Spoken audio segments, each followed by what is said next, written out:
Graça e paz. Há 9 anos atrás, ministrando no mesmo mês que ministro hoje, eu subia pela primeira vez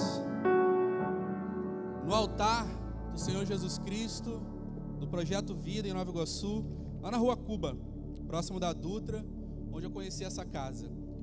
E eu me lembro, naquela altura, Deus me dava a passagem de Moisés, quando ele se encontrava com Deus na sarça ardente. Pode se sentar, fiquem à vontade. E eu me lembro que Deus falava da mesma forma que eu disse a Moisés: eu direi a você, quando subir, tire tudo que impeça o seu caminhar, porque o lugar que pisa é um lugar santo.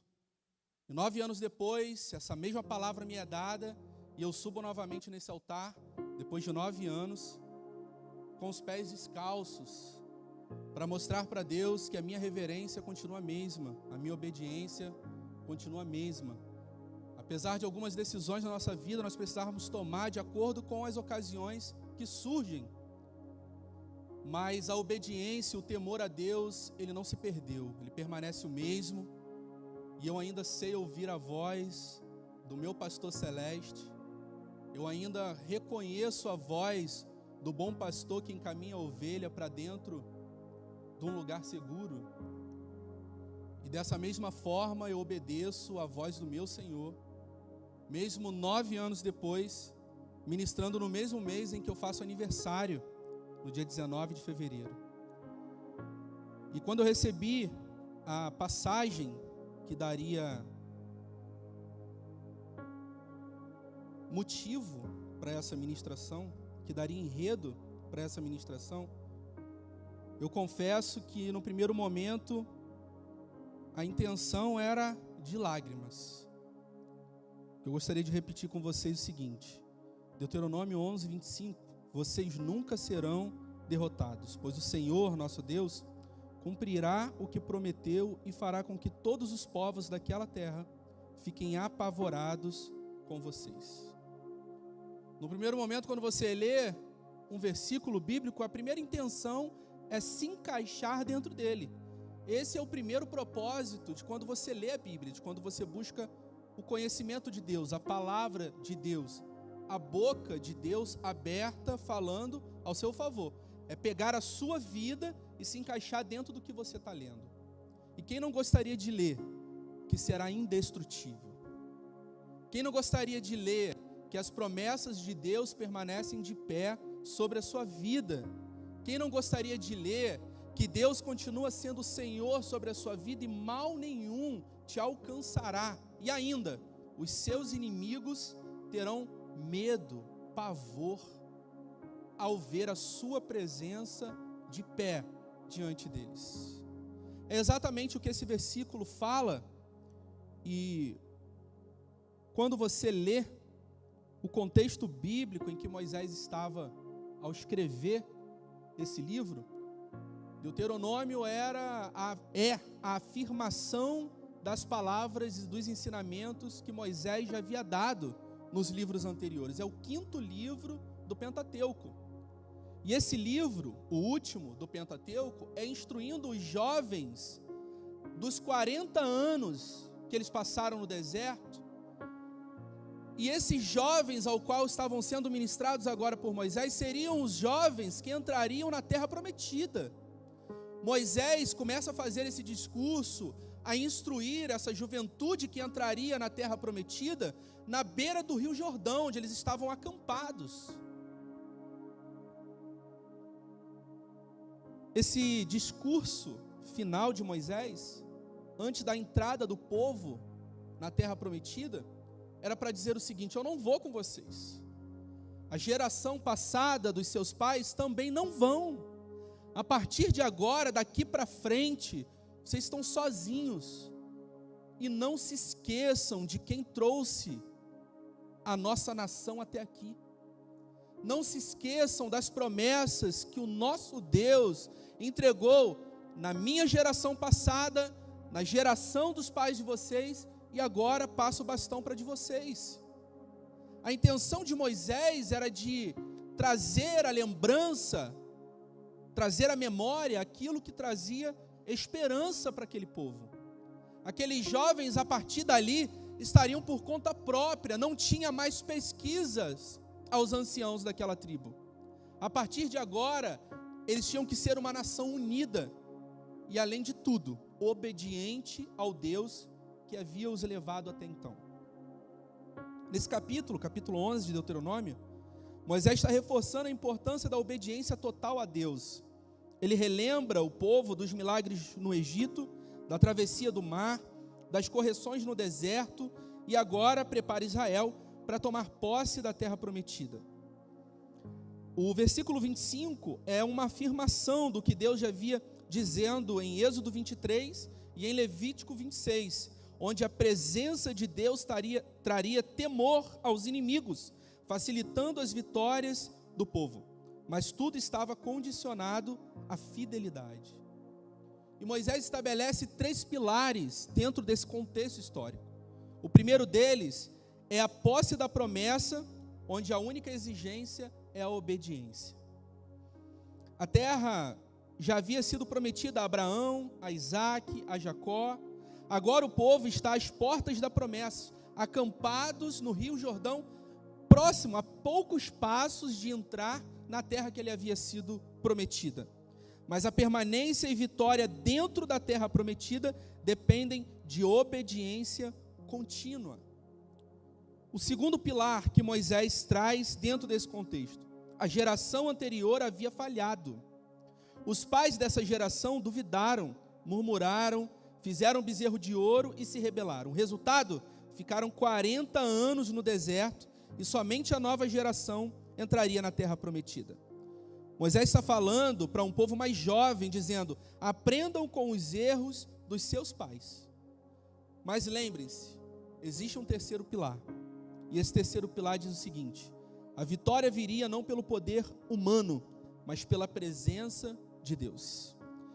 O que Moisés estava tentando transmitir para aqueles jovens era que Deus prometia que os povos da terra, os cananeus, os amorreus, os jebuseus e todos aqueles povos que estavam lá dentro, aqueles gigantes que foram vistos pelos espias, todos eles ficariam apavorados com a presença do povo de Israel. Não pelo povo, não pelo poderio militar, porque na realidade não tinham nenhum poderio militar. Não tinham boas espadas, não tinham bons escudos, não tinham bons lutadores, não tinham bons espadachins, não tinham bons protetores, não tinham bons pessoas instruídas em arco e flecha, com lança, nenhum tipo de arma. Mas o pavor neles seria a presença de Deus no meio daquele povo. A presença de Deus mostrando que aquele povo estava protegido por algo muito superior ao entendimento de todos aqueles povos que estavam naquela terra, ocupando uma terra que já tinha dono. Esses 3 pilares, ele traz para nós 5 ensinamentos que poderíamos carregar para o resto da nossa vida. As promessas de Deus não se anulam, mas elas exigem alinhamento. Se eu estiver desalinhado com o propósito de Deus para a minha vida, as promessas não chegam, as promessas não se aproximam. Na verdade, a impressão que temos é que elas se distanciam cada vez mais. Não porque elas foram anuladas, não porque elas foram canceladas, claro que não. Deus não é homem para que minta, e nem filho do homem para que se arrependa. A diferença é que muitas das vezes nós levamos muito tempo para entender que estamos desalinhados com os propósitos de Deus para as nossas vidas.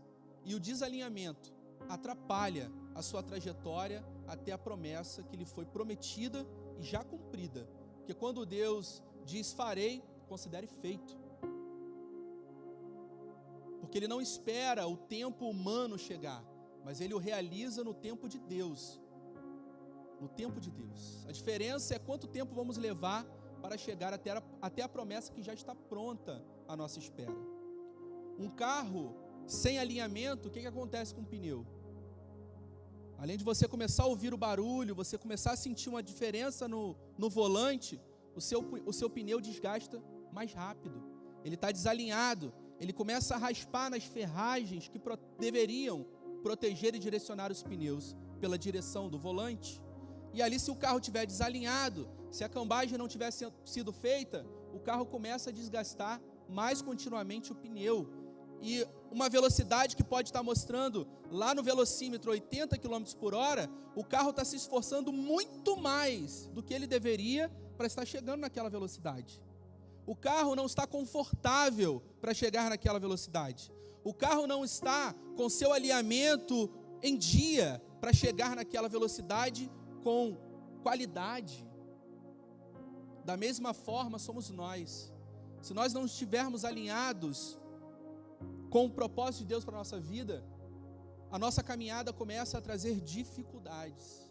A caminhada pode parecer que está mais pesada, parece que os seus ombros estão carregando mais peso do que estão acostumados a carregar.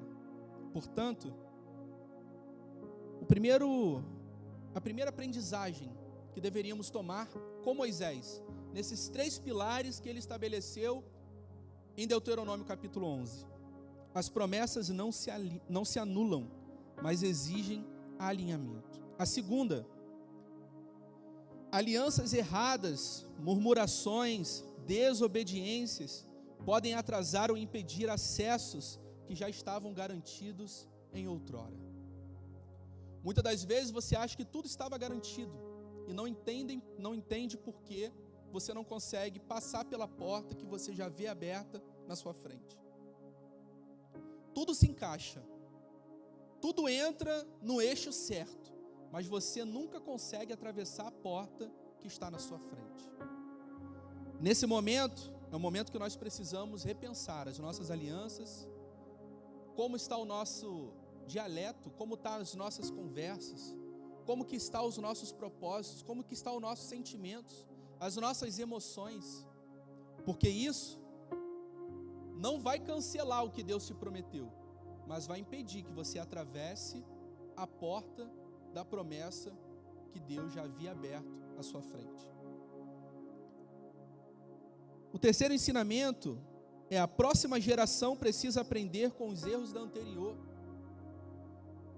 Eu costumo dizer que aprender aquilo que dá certo pode parecer fácil, mas se lembrar dos erros do passado trazem dificuldades.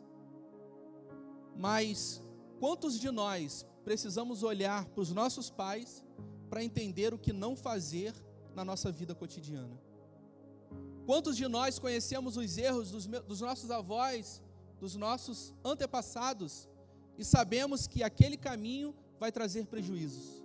Já contei aqui para vocês em outras ocasiões. Meu pai era usuário de drogas, morreu assassinado. Meu irmão mais velho, usuário de drogas, morreu assassinado. Eu preciso ser usuário de drogas para saber que o meu futuro é igualzinho deles? Eu preciso ter uma bola de cristal para entender que a maldição hereditária que havia sobre a minha família era uma destruição, não somente no mundo das drogas, mas morrer trazendo vergonha e decepção para a família, assassinado, cheio de tiro. É esse o caminho mesmo que eu vou querer percorrer para ter o mesmo destino trágico que o meu pai e o meu irmão mais velho tiveram? Ou eu posso somente olhar para trás e entender que esse destino não me cabe, esse destino foi quebrado sobre a minha vida, essa maldição foi destruída sobre a minha vida? Assim como Deuteronômio 11:25 diz para você: olha, se você estiver prestando atenção no que eu estou falando, você vai entender que a obediência a Deus vai tornar você alguém indestrutível. E foi exatamente isso que o Espírito Santo de Deus, ao me recolher aos 7 anos de idade, me levar dentro de uma igreja evangélica e me mostrar: olha, esse é o seu futuro, é de obediência, que vai trazer benefícios sobre a sua vida, que vai trazer uma vida diferente na sua história, vai trazer uma vida diferente para você, vai trazer mudança na sua história, na sua trajetória. E foi exatamente essa intenção, inteligência emocional de entender que eu não preciso passar pelos mesmos erros que os meus antepassados passaram para entender que o destino é o mesmo. Quantas pessoas dentro de casa veem que está se tornando um alcoólatra, está dado às bebidas, às drogas, e quando vai escrever, porque alguém indicou que ele o fizesse, como que eram as suas gerações anteriores, vai começar a identificar que esse mesmo vício nas drogas, no alcoolismo, era o mesmo do pai, era o mesmo do avô, era o mesmo do tataravô, e que as gerações repetiam o mesmo ciclo. E essas pessoas talvez levem muito tempo para entender que elas não precisavam passar pelos mesmos erros que os pais passaram, mas deveriam tê-los corrigidos e não segui-los. Não é dizer para o seu pai: olha, para de beber que vai trazer prejuízo para a sua vida. Não, é só não repetir. É só quebrar o ciclo de maldição sobre a sua vida, sobre a sua casa, sobre a sua família. Deuteronômio 11:25, olha, se vocês ouvirem e obedecerem a minha voz, a minha palavra, vocês serão indestrutíveis. Os seus inimigos terão medo da sua presença, não por você, mas porque o meu Espírito está contigo. O quarto ensinamento que aprendemos nesses pilares: a presença de Deus é mais poderosa do que qualquer estratégia humana. Quantas das vezes fizemos planejamentos mirabolantes, colocamos na ponta do lápis tudo o que faríamos nos próximos 5, 10, 15 anos, os propósitos que nós tínhamos para a nossa vida, as intenções que tínhamos para a nossa vida, os objetivos que tínhamos nas nossas vidas, e Deus chega, diz: eu vou cuidar de tudo, e em um ano você vê realizações que transformaram a sua vida, e quando você vai ver essas realizações que Deus fez em um ano, era o propósito de vida que você tinha para 5, 10, 15 anos na frente. As nossas estratégias são dos nossos conhecimentos humanos, devemos fazê-la, óbvio, mas não podemos esquecer que Deus é suficientemente poderoso para fazer sobre nós, em nossas vidas, muito mais do que pudermos imaginar.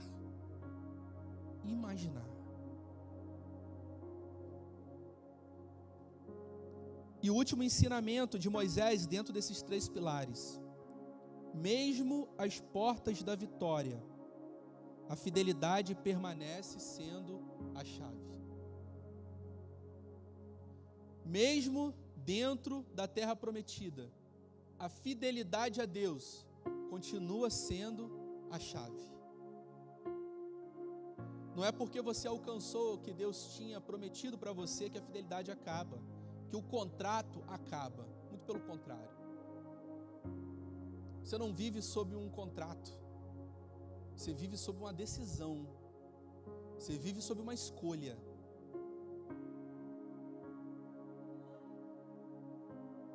E essa decisão e essa escolha, ela não pode ser baseada não pode estar embasada sobre palha, não pode estar embasada sobre uma madeira podre. Ela tem que estar embasada em um concreto muito bem instruído, instituído, um concreto já verificado com água, com ventanias, com trovoadas. Essa base, esse alicerce precisa estar muito bem construído, para que as tempestades da vida e as continuidades do que o inimigo vai tentar fazer sobre você não destrua a decisão e a intimidade que você decidiu ter com Deus. Muitas coisas podem mudar na sua vida, mas que essa não seja mutável. Muitas escolhas podem ser alteradas e mudadas ao longo e no decurso da vida, mas que essa decisão seja imutável. A decisão de estar com Cristo, a decisão de estar com Deus, a decisão de ter tido uma aliança com o Senhor Jesus. Que essa decisão seja uma decisão imutável, para que nós venhamos nos lembrar que lá em Deuteronômio 11:25 diz o seguinte: se você me obedecer e ouvir o que eu tenho dito, você será indestrutível.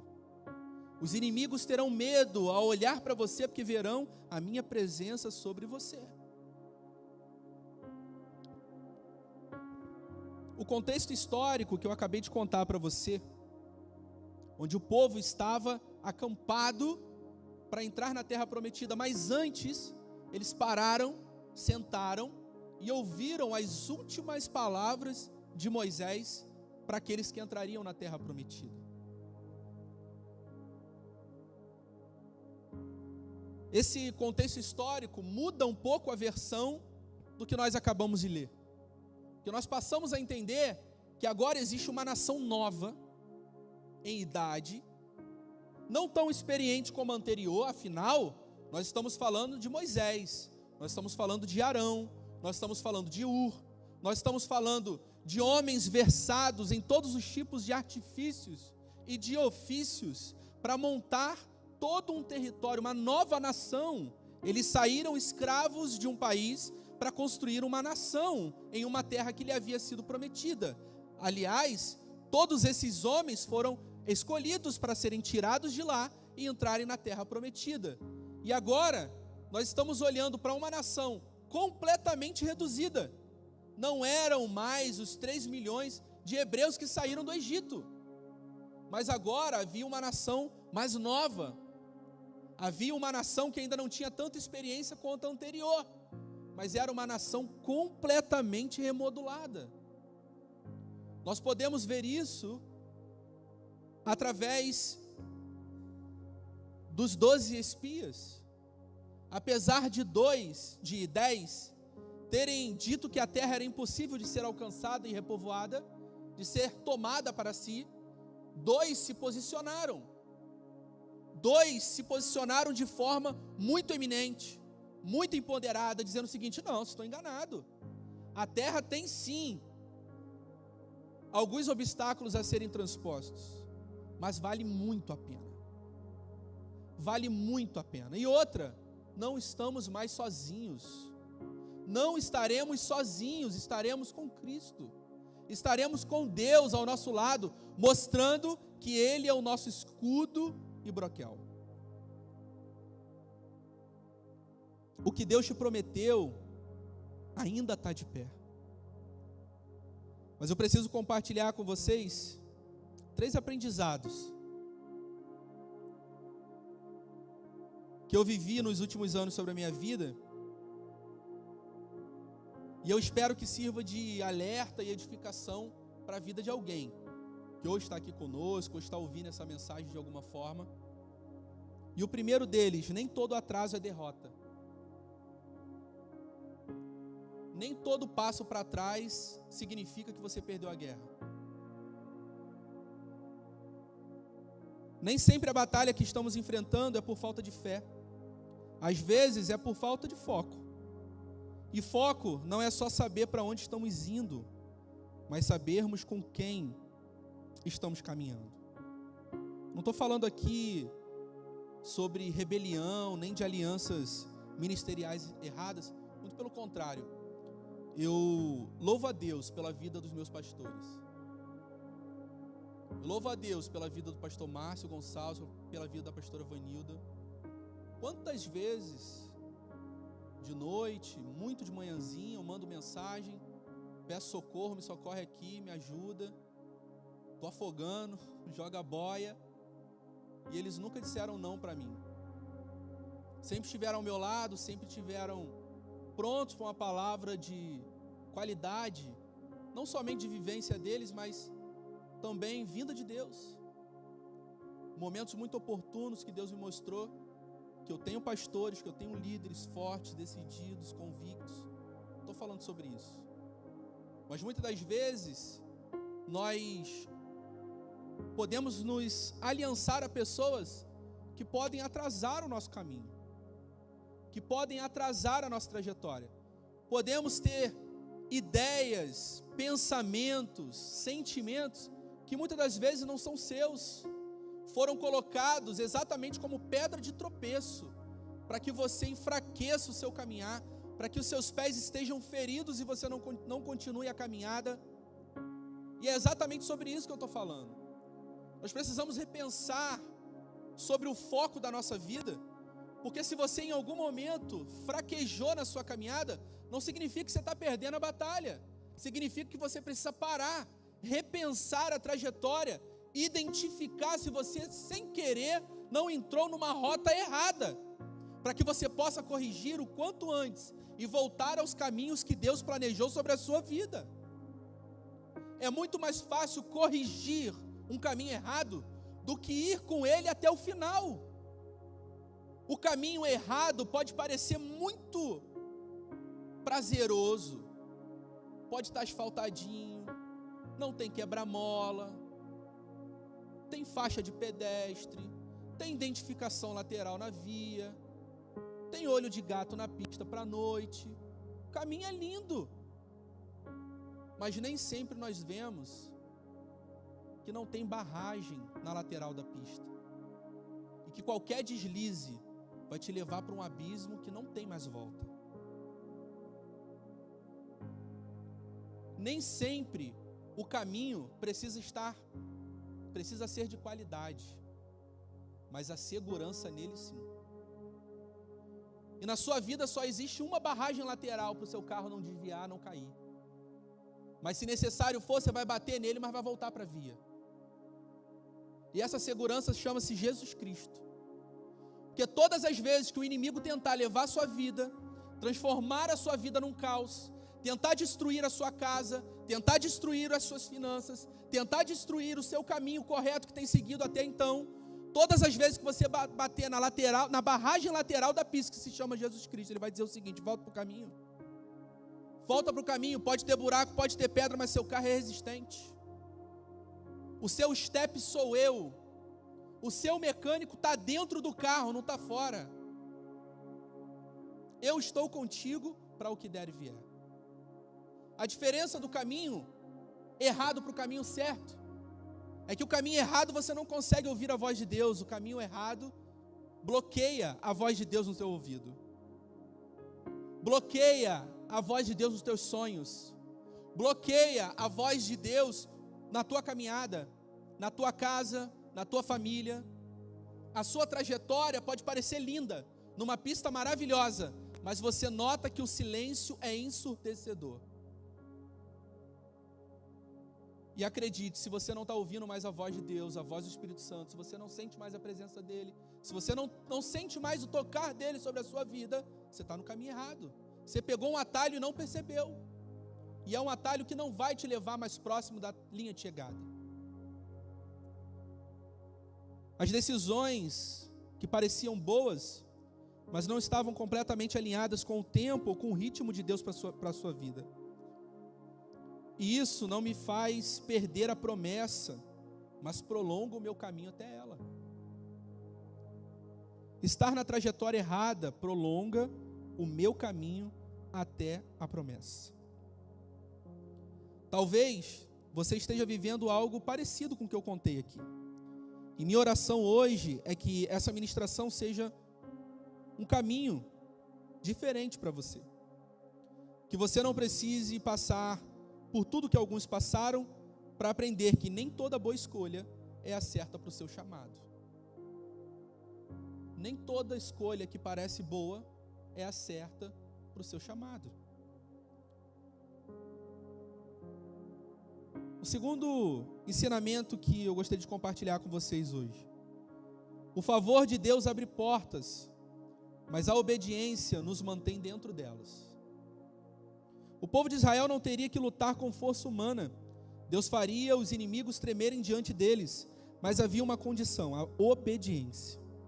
E essa obediência começa nas pequenas coisas, no posicionamento diário, no relacionamento com a palavra, na pureza das intenções. Não perca tempo culpando o deserto, os gigantes ou qualquer outra coisa. Pergunte: estou pronto para sustentar a vitória que Deus quer me dar?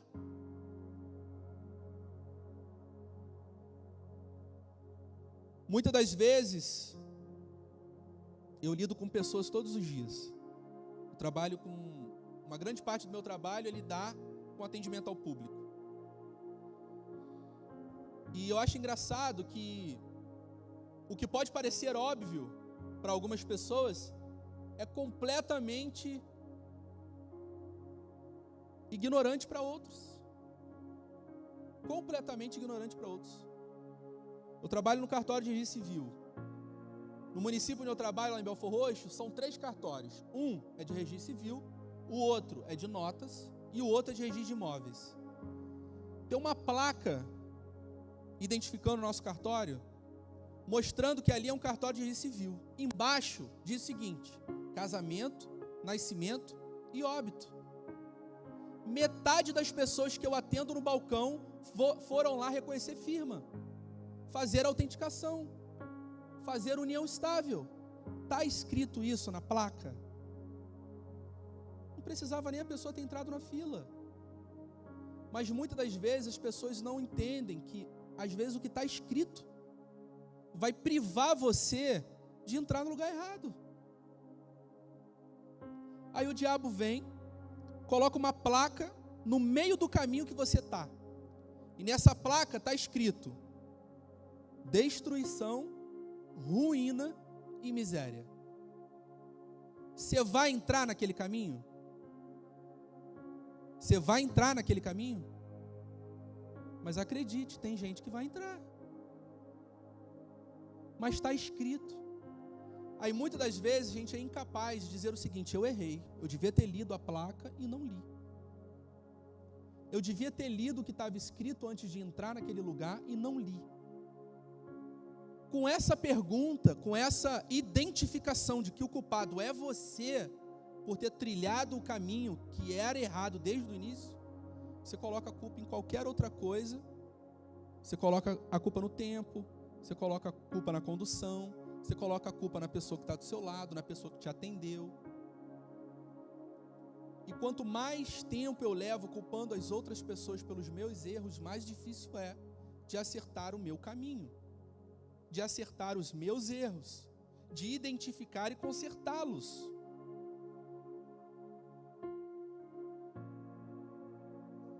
Pessoas que só conseguem enxergar os desertos, os gigantes e os obstáculos, não estão aptos a prosseguir a caminhada. Não estão aptos a prosseguir a caminhada. Se eu não identificar que no deserto eu estou aprendendo com isso, eu estou aprendendo sobre o sol escaldante, eu estou aprendendo sobre o frio congelante, eu estou aprendendo sobre os problemas que eu vou acarretar ao longo daquela minha caminhada no deserto, eu preciso saber que para sair dele, eu preciso vencer o sol, eu preciso vencer o frio, eu preciso vencer os obstáculos que eu tenho com ele. Mas enquanto ele for o maior vilão da minha história e eu não procurar a solução, só identificar os problemas, eu nunca vou sair do deserto. Nunca vou sair do deserto. Por quê? Porque eu não estou procurando solução dele. Eu estou somente identificando quais são os problemas. E vira um ciclo vicioso. Você só vê os problemas. A mesma coisa com o povo de Israel perante Golias. Antes de Davi aparecer, o que o povo de Israel sabia falar sobre Golias? Ele é muito grande, ele é o campeão dos filisteus, ele é um homem que é doutrinado em batalha desde os 12 anos de idade, ele é muito forte, ele é muito poderoso, a sua espada consegue derrubar uma nação inteira, o seu escudo consegue bloquear uma flecha de um exército. Quando Davi chega, Davi diz o seguinte: você vem contra mim com espadas e escudos, mas eu vou contra você através da palavra do Senhor Todo-Poderoso, Deus de Israel. Uma pedra foi o suficiente, porque não era pela força dele, era pela força do Espírito que ele carregava, o Espírito de Deus. Ou seja, enquanto só vermos os problemas e as dificuldades do gigante que está na nossa frente, ele nunca vai ser destruído, ele nunca vai ser derrubado. Mas quando eu identifico qual é a solução daquele problema, eu consigo me armar, vencê-lo e continuar a minha caminhada. E o terceiro, para nós finalizarmos. Lembre-se que você ainda está na história e a terra prometida ainda está diante de você. Se hoje você olha para a sua caminhada e percebe em algumas decisões que te atrasaram, não entre em condenação. Deus não cancelou a sua promessa. A terra ainda está lá, o propósito ainda está vivo. E a voz de Deus ainda está chamando você para atravessar. A diferença é que agora você carrega maturidade, clareza e uma fé que foi forjada no fogo. E mais uma vez, para que nós não venhamos nos esquecer, Deuteronômio 11, 25. Vocês nunca serão derrotados, pois o Senhor nosso Deus cumprirá o que prometeu e fará com que todos os povos daquela terra fiquem apavorados com você. Como eu falei no início, reduzir a velocidade não significa que você está perdendo a guerra, que você está perdendo a batalha. A história, ela é sua. Pode ficar de pé nessa tarde, em nome de Jesus. A história da sua vida, ela é sua. Ela te pertence. Você não é coadjuvante na sua história. Você é o ator, a atriz principal nela. Você é o protagonista. Ninguém nunca vai mudar a trajetória da sua vida, a não ser que você permita. Ninguém nunca vai mudar a sua história, a não ser que você permita. Lembre-se que o propósito de Deus sobre a sua vida é fazer com que você flua, e flua como um rio de águas vivas, como um rio que recebe as águas diretamente do trono de Deus, e faz com que o curso se mantenha impenetrável.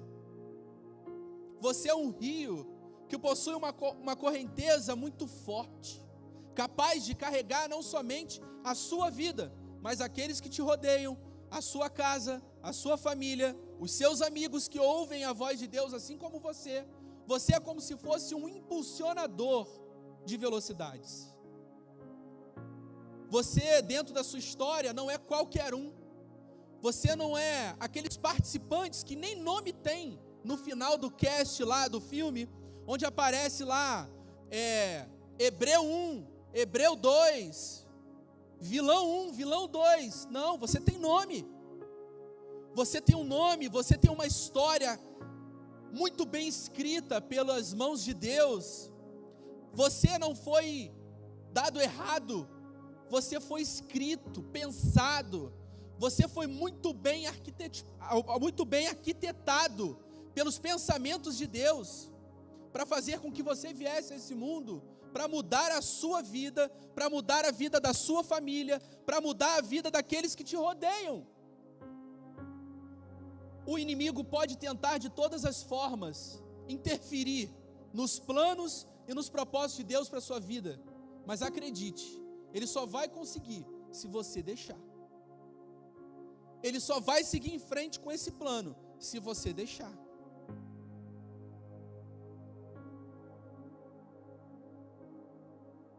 Eu gostaria que nesse momento você fechasse seus olhos, curvasse a sua cabeça. E o pensamento que você vai trazer à lembrança hoje são das promessas de Deus que ainda não se cumpriram sobre a sua vida. Que eu tenho certeza que cada um de nós, aqui nessa tarde, nós temos uma promessa que ainda não foi cumprida na nossa vida. E eu gostaria que você trouxesse a lembrança, na sua memória agora, essa promessa. Eu vou começar a orar, e eu gostaria que você orasse junto comigo. Entregasse para Deus essa promessa, que foi trazido à memória agora em você, que você trouxe agora no seu coração, novamente essa promessa, e que você perguntasse uma única coisa para Deus: meu Deus, qual o caminho eu devo seguir para alcançar essa promessa que ainda não foi cumprida na minha vida? Essa é a pergunta que você vai fazer para Deus nessa tarde. Porque eu tenho certeza que você vai sair daqui hoje, não somente tendo a esperança por essa promessa que foi trazida à memória para você hoje, mas também vai sair daqui com a solução dos problemas que você tem enfrentado, e essa promessa ainda não chegou sobre a sua vida. Você ainda não alcançou essa promessa por esses problemas que você vai sair daqui hoje, com as soluções de todas elas, para solucionar cada um deles, para alcançar essa promessa que você ainda não alcançou. Deus, eu entrego nas tuas mãos agora, nessa tarde, a vida de cada um de nós que estamos aqui, a vida de cada um daqueles que estão no alcance da nossa voz. Eu entrego, Senhor Deus querido, nossa vida, nossa casa, nossa família, e entrego acima de tudo, meu Deus, essa palavra que o Senhor bradou no coração do nosso apóstolo, e fez florescer, Senhor Deus querido, no projeto Vida, não somente de Volta Redonda, mas também de Nova Iguaçu. Uma promessa, meu Deus, que o Senhor nos fará indestrutíveis, enquanto formos obedientes à sua palavra, e que os nossos inimigos terão medo quando chegarmos de pé sobre eles, porque eles verão não somente um homem, uma mulher, mas verão o Espírito Santo de Deus sobre nós, pronto para a guerrilha, pronto para ganhar uma guerra, pronto para ganhar uma batalha, com a espada na mão, com o escudo na outra, pronto, Senhor Deus querido, para fazer com que os inimigos sejam destruídos e todo dardo inflamado deles não nos alcance. Nessa tarde, meu Deus, essa promessa primordial fará florescer todas as outras que o Senhor fez aos teus filhos, cada um deles que estão presentes aqui nessa tarde. Meu Deus, que cada problema que encaramos e venha nos vetar de chegarmos na promessa que o Senhor já tem para nós, venham ser solucionados nessa tarde, meu Deus.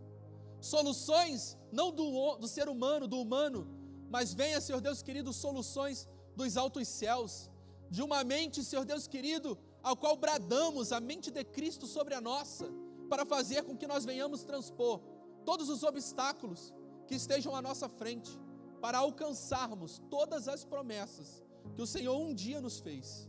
E venha, Senhor Deus querido, sobre nós, com poder e glória, a tua presença, e que nunca afaste de nós, Senhor Deus querido, o teu amor, a tua graça, o teu Espírito Santo.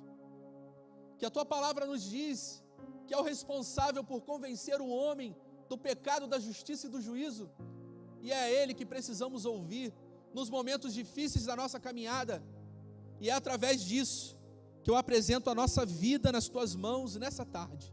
É o que nós te pedimos e já te agradecemos, certo da vitória em Cristo Jesus. Amém e amém.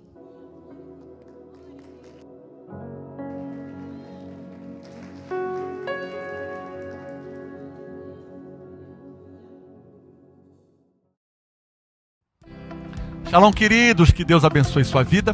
Que bom que você assistiu a mais uma de nossas mensagens. Você também pode curtir, comentar e também se inscrever no nosso canal, ativar as notificações para novas mensagens e compartilhar esse conteúdo. Você também pode nos acompanhar através das nossas mídias sociais e o QR Code que aparece na tela.